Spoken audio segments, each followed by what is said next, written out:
В этом году альплагерь Кязи собрал более 70 спортсменов. Это 26 команд из 21 региона России. Еще в прошлом году участие принимали порядка 40 альпинистов из 12 команд. Можно с уверенностью сказать, интерес к альпинизму с каждым годом стремительно растет. Очень приятно, что со всех регионов нашей страны сюда приезжают именно альпинисты для того, чтобы попробовать походить в горы, для того, чтобы показать свое мастерство именно на данном чемпионате и понять, какого уровня они сегодня имеют, какой уровень они сегодня имеют, и посоревноваться. Для кого-то большое достижение подняться на Эверест. Это достижение, без вариантов. Это высшая точка нашей планеты и все остальное. Но для нас, профессиональных альпинистов, конечно же, высшее достижение – это отработать красиво, безопасно и правильно вот по такой стене.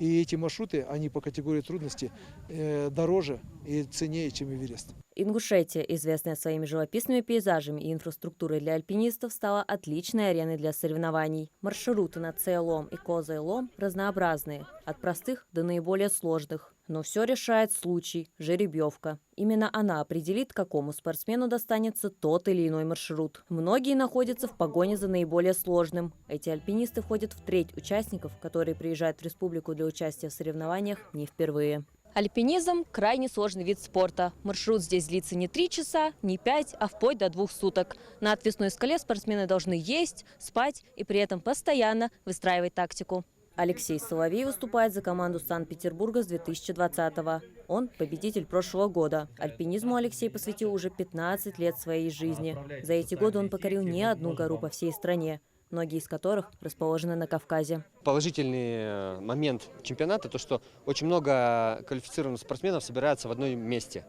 И мы можем перенять друг у друга какую-то технику, мы можем подсказать что-то, да. И, не дай бог что, такое количество опытных спортсменов могут быстро подойти там на маршруте, если что. То есть с точки зрения безопасности это лучше, чем когда команда едет отдельно в удаленный район и там совершат восхождение, не дай бог что, помочь им там не близко помощь придет. Чемпионат России – событие масштабное. Его открытие собрало и почетных лиц: вице-президента Федерации альпинизма Александра Пятницына, президента Федерации альпинизма и спортивного туризма Ингушетии Беслана Гудиева, главу Джейрахского района Ахмеда Ильянова и других. Надо постараться, чтобы здесь побольше было маршрутов, чтобы здесь можно было соревноваться.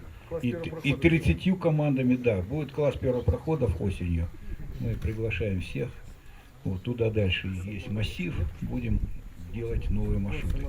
Не останавливаются на достигнутом и победители прошлых лет. Егор Матвиенко, пришедший в альпинизм и скалолазание, уже сбился со счету, во скольких восхождениях он принял участие. Среди покоренных гор есть даже зарубежные. Это работа не только одного человека, это работает целая команда, она как один механизм, они должны общаться, взаимодействовать. Ну, как бы тут не сравнить, это как сравнивать. Вот скалолазание — это был единоличный вид спорта, ты приехал, выступил и все, и ты сам в себе, ты работаешь сам с собой, а тут прям командный вид спорта, тут надо и вместе готовиться, и вместе ходить на тренировки, и ну, один здесь вообще не воин. Кязи называют гордостью горной Ингушетии. В новейшей истории это первый альпинистский лагерь такого высокого уровня. Поэтому неудивительно, что именно здесь чемпионат проводится уже 5-й год подряд. У нас есть нормальное электричество. У нас хорошо работает, к нам притянуто оптоволокно и работает Wi-Fi хорошо. Значит, у нас всегда есть горячая вода. То есть у нас специально есть душевые комнаты, есть баня. Альпинисты, они достаточно непритязательны. Они могут жить и просто в палатке. Они могут жить на такой стене. А когда ты спускаешься с этого маршрута, с этого схождения, и имеешь возможность вот в таких условиях принять душ, тебя здесь накормят, и тебе здесь рады, и работает Wi-Fi для современного человека, это очень важно. Я считаю, это очень здорово. Официальное закрытие чемпионата пройдет 19 марта. В ближайшие 10 дней альпинисты, преодолевая трудности и наслаждаясь красотой Ингушетии, докажут, что настоящие вершины покоряются только сильным духом. Марьям Акиева, Сулейман Костоев, Магаз 24.